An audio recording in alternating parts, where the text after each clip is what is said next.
Hey guys, welcome back to another video.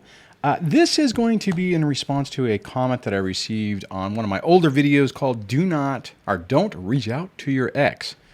And I really, this is going to be interesting. And I think it's important for all of us to hear this and to have a little bit of a discussion about it. And it's from Pearl, and Pearl says, my ex messaged me after 10 years because he thought he saw me at a Shoppers Drug Market, and it wasn't me. He did apologize, and I forgave him.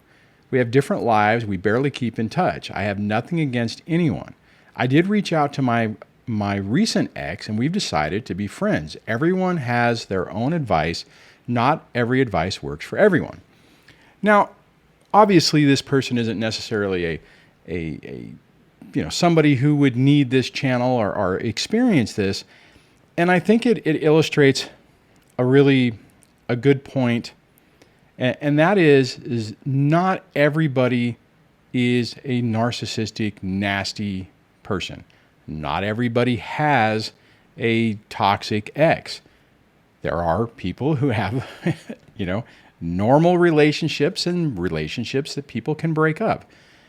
I think it's important to discuss that because oftentimes you can get in the mode with all of this to think that everybody is toxic. Everyone you're around is toxic.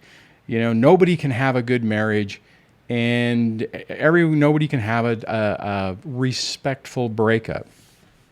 Now, part of the problem that happens with this, and the reason why that original video, and I'll put a link to it up in the card above, was telling people or encouraging people not to reach out to the ex, is because there goes through a period of time when we're starting through this where you still don't believe what you're dealing with, and you're like, well, no, this can't be real.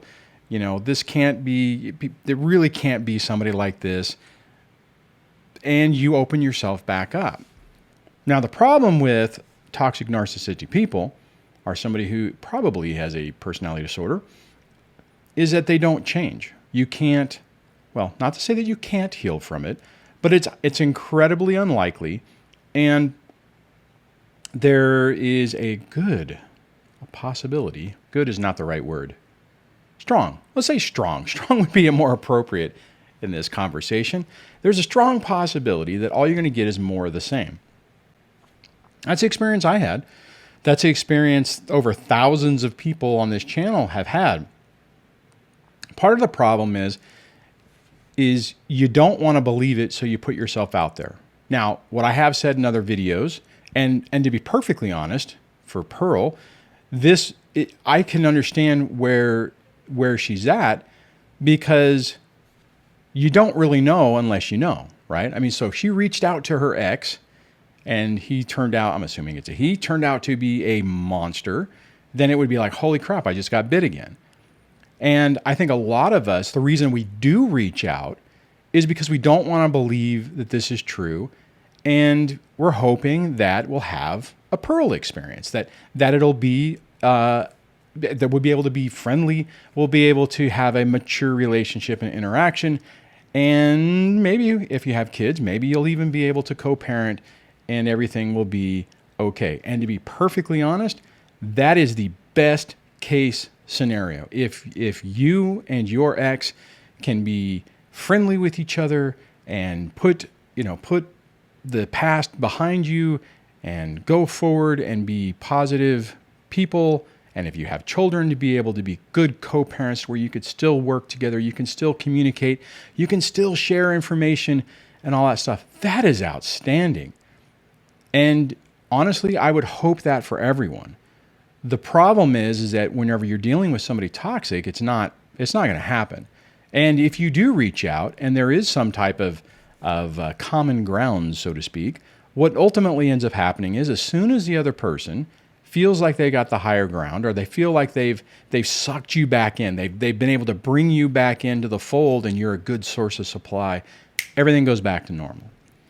Now, what I had said to this person, and it's kind of, actually I can't really read it because it's not expanded for what I took on the screen capture, but basically what I said is, it's a good example, and I was really glad that they had posted this, because not everybody is toxic, right?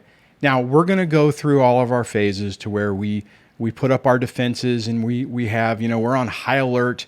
And as you should, I mean, part of that is just having healthy boundaries to not allow people to walk all over you.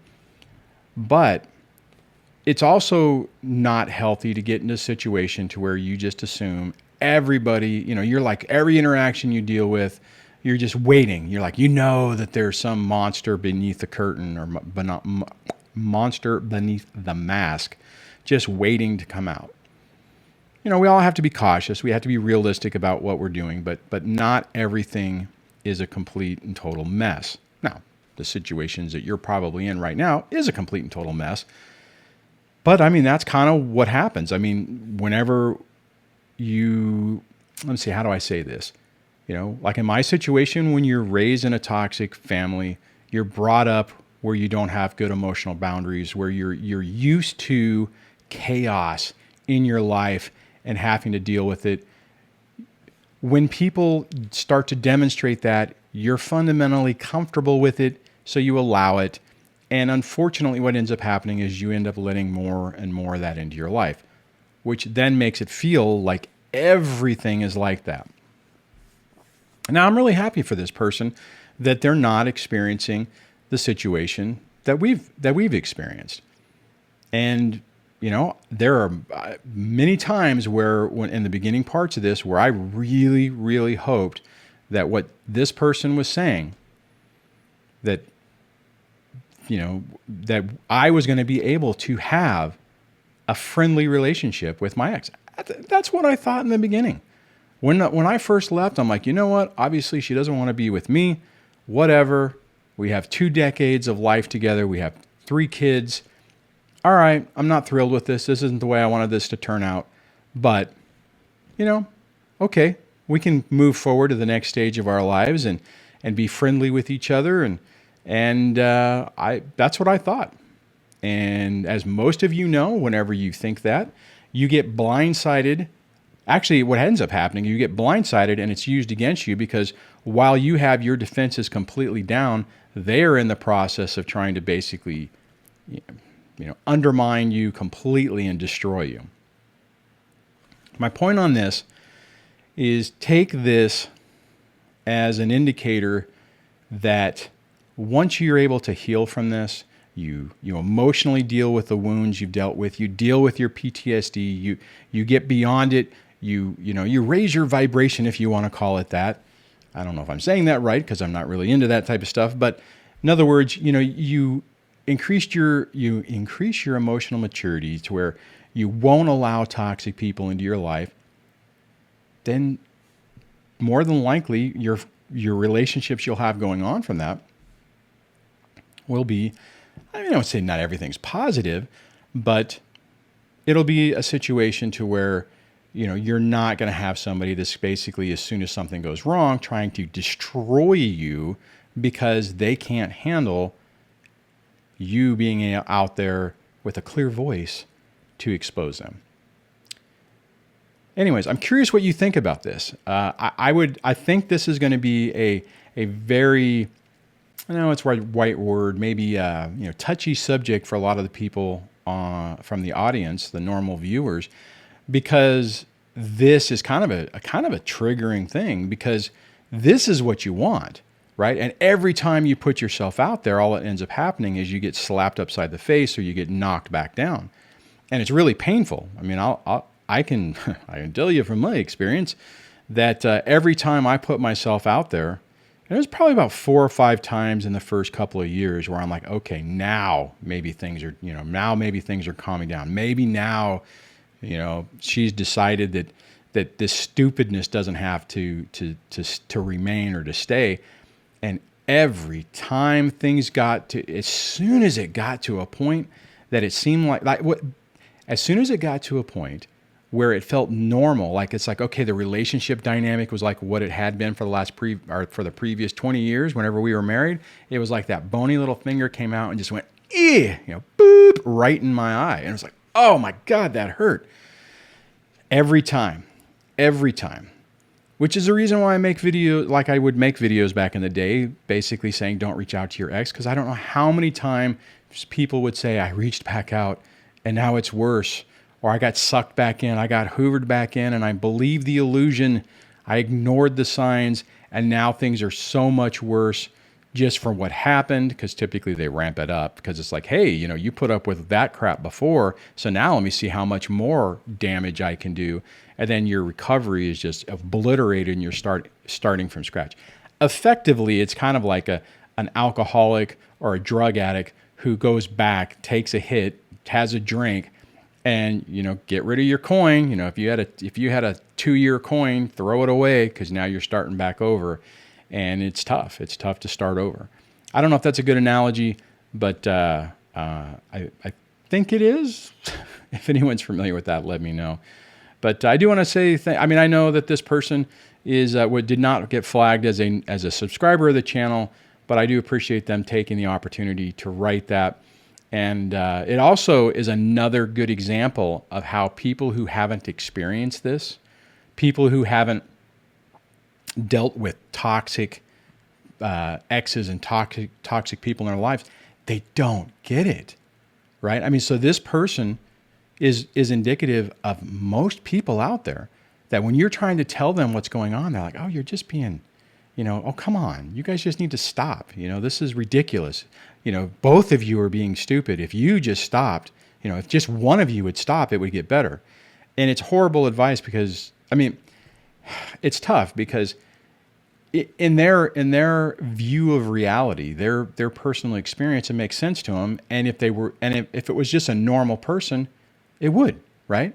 A normal person who maybe you're just angry because you don't even remember why you're angry, and you finally say, hey, you know what? Let's knock it off.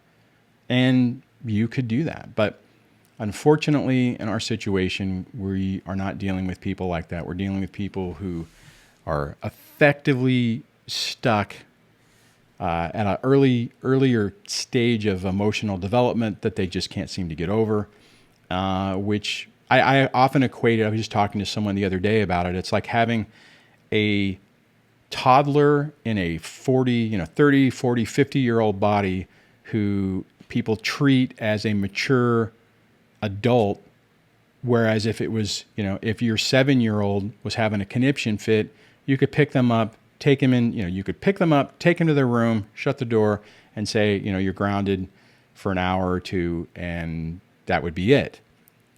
But when you're dealing with an adult who has that same mentality, nobody does that.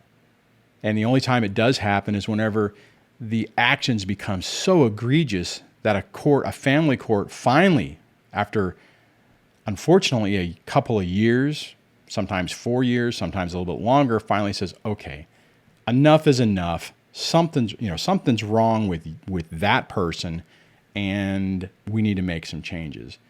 And then by then, so much damage has been done. So again, curious what you think about this. You know, maybe you have a different view on it. I just thought it was interesting because it was an example of a couple of different things that I hit through this. The fact that, you know, not everyone deals with what we're dealing with, how people who don't understand it just don't get it, and how that once you heal from this, you can ensure that you surround yourself with people who aren't emotionally damaged, who are going to basically just bring chaos into your life. So on that, I'll catch you on the next video. Take care.